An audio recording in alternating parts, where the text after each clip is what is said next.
Imagine this. You're in a car, you're traveling with your family to go out for lunch, and the only conversation happening is about work, salary, making it to the end of the month, living the dream life, having kids, or getting married. Meanwhile, you, who are probably just at the beginning of this adult life, try to listen to their advice, to convince yourself that being like everyone else is the right choice, that taking a shot and turning your art into a job is pointless, because for years you've been told that you can make a living from art. While you're flooded with all these thoughts, your gaze gets pierced by a ray of sunlight. While everyone was talking about all of this, the car was speeding down a road surrounded by snow covered mountains and filled with birds freely soaring over them. You wonder how to explain to your family that your soul is exactly like that. I still remember the day when, for the first time, I sat in a movie theater.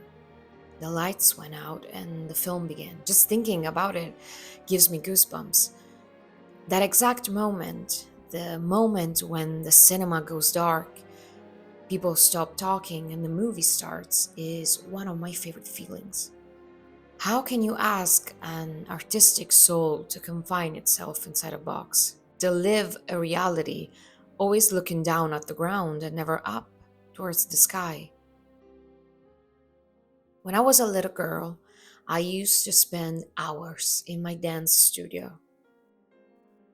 I moved on to singing, to music, to acting, to writing stories, and I never asked myself why. It was one of the most natural things in the world. It was like walking. For a long time, I tried to hold back this visceral need to create, to live art as if someone had injected it into my veins. Then I started learning about great artists, looking at their works, studying the shifts of color in a painting by Rothko, the raw naturalness in Michelangelo's marble, the bold and unconventional vision of Aronofsky, and I felt understood, embraced, accepted for everything that I was.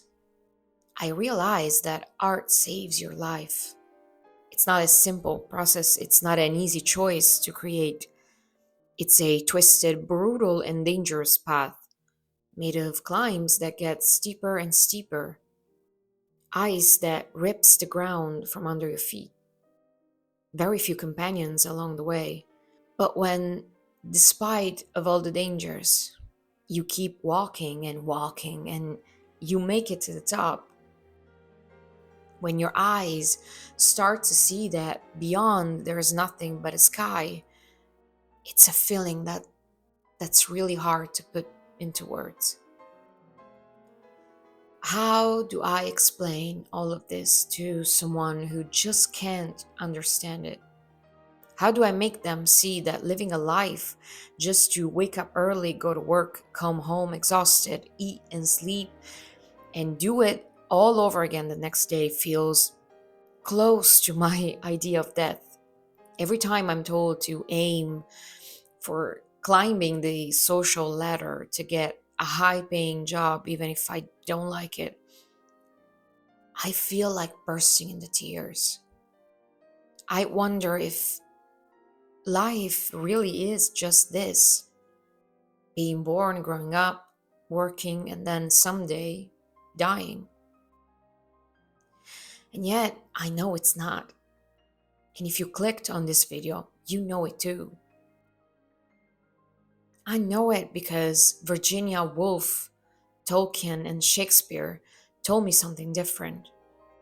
I know because Baudelaire asked me to look somewhere else. Because that theater and that camera forced me to want something more. Those are the places where my soul feels full, my body feels useful, My eyes are flooded with beauty. Those are the moments when life becomes eternal. Time stands still and your heart feels like it's about to explode into your chest. When you feel like that's your path, no stable job can compete with it. Art as a visceral and ancestral call. So powerful it can paralyze you. So explosive it can bring you to your knees. Art might ruin your life, but it can also save it. If you let me, we can save ourselves together. We can build a space where nobody will tell you to not care too much, to move on, or look at you weirdly when you're emotional about something that other people don't even notice. I'm gonna be here posting about paintings, sculptures, movies, and books when I have something to say about them. And if you want, you can follow along with me.